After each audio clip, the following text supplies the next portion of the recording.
నమస్తే welcome to plus TV Telangana. నిన్న మల్కాజ్గిరి నియోజకవర్గంలోని కట్టమైసమ్మ టెంపుల్లో ఒక ముస్లిం మల విసర్జన చేసి వెళ్ళిన పరిస్థితికి సంబంధించి హిందూ సంఘ నాయకులంతా కూడా ఆగ్రహం వ్యక్తం చేశారు. ఇదే అంశంపైన మాట్లాడదాం. మనతో పాటు హిందూ సంఘ నాయకులు అందరూ ఎట్లా చూస్తారండి? ఒక ముస్లిం వ్యక్తి మల విసర్జన చేసి వెళ్ళాడు, దీనికి సంబంధించి పోలీస్ వ్యవస్థ కూడా కనీసం న్యాయ పోరాటం చేసే హిందువులను కూడా ఎక్కడెక్కడ చెదరగొట్టే ప్రయత్నం చేసింది. ఎట్లా చూస్తారండి దీనికి సంబంధించి? ఎట్లా చూసేది ఏంది? తన్ని ధర్మాల మనం దన్ననంత కాలం ఈ దాడులు జరుగుతూనే ఉంటాయి. పోలీసు వాళ్ళు చర్యలు తీసుకోరు, ప్రభుత్వాలు చర్యలు తీసుకోరు. ఎన్ని దాడులు ఈ మధ్యకాలంలో 28 దేవాలయాల మీద దాడులు జరిగినాయి. ఈ దేశంలోకి అక్రమంగా ప్రవేశించినటువంటి రోహింగ్యాలు, బంగ్లాదేశీలు దేవాలయాల మీద దాడులు చేస్తున్నారు. ఇంకెంతకాలం ఓపిక పడతారు?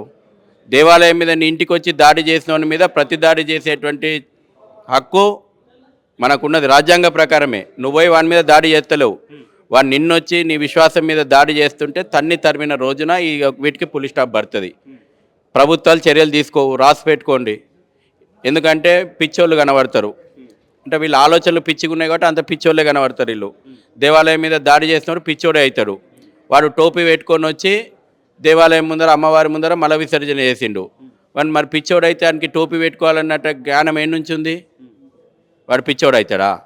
వీళ్ళు టెంపరీగా దాన్ని కేసు నామమాత్రంగా చేస్తారు, మన గొంతు నొక్కే ప్రయత్నం చేస్తారు. తన్ని నడి రోడ్డు మీద బొంద పెట్టాలి, అప్పుడే వీటికి పులి స్టాప్ పడుతుంది. ఇక్కడ ఎన్నో గుళ్ళపైన దాడులు జరిగినాయి, హిందూ సంఘ నాయకుల పైన కూడా దాడులు జరిగినాయి. ఇప్పుడు కూడా ఏ ఒక్కరిపైన కూడా ఎఫ్ఐఆర్ అయినట్టుగా లేదు. ఇప్పటికీ కూడా దానికి సంబంధించి ఇంకా సర్చింగ్ జరుగుతూనే ఉందని చెప్పి పోలీసులు ప్రతిసారి చెప్తున్నారు. ఏ ఒక్కరిపైన కూడా ఎఫ్ఐఆర్ కావాలి అంటే పోలీసు వ్యవస్థ కూడా వాళ్ళకి సపోర్ట్ చేస్తుంది అనుకోవచ్చు. చేస్తుంది కదా, అనుకోవచ్చు. అయింది ఒకటి కాదు, ఎన్ని కేసులు చూడు, వాళ్ళకే సపోర్ట్ చేస్తుంది. మనకు న్యాయం గురించి మనకు పక్కన నిలబడినప్పుడు ఇక మరి వాళ్ళకి సపోర్ట్ చేస్తున్నట్టే కదా. ఒక్క కేసు ఎందుకు అరెస్ట్ కాలేదు ఇప్పటివరకు? 28 దేవాలయాల మీద దాడులు జరిగితే అన్ని కేసులల్లో సీసీ ఫుటేజీలు పనిచేయవు. సీసీ ఫుటేజ్ పని వచ్చి వాడు దాడి చేసినోడు ఇస్లామిక్ మతోన్మాదం తెలిస్తే వాడు పిచ్చోడు అవుతాడు. కాబట్టి పిచ్చోళ్ళు ఎక్కడ తయారవుతారు? మదర్సాలలో తయారై వస్తున్నారు.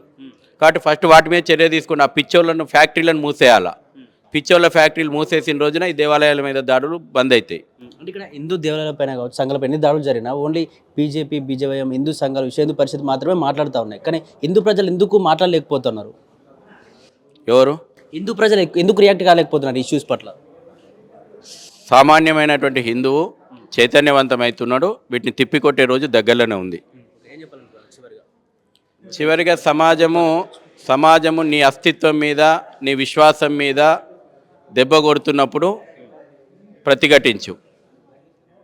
ప్రతిఘటించి ప్రభుత్వాల మీద, పోలీసుల మీద నమ్మకం పెట్టుకొని నువ్వు ధర్మాన్ని రక్షించుకుంటా అంటే నీ మూర్ఖత్వం అవుతుంది.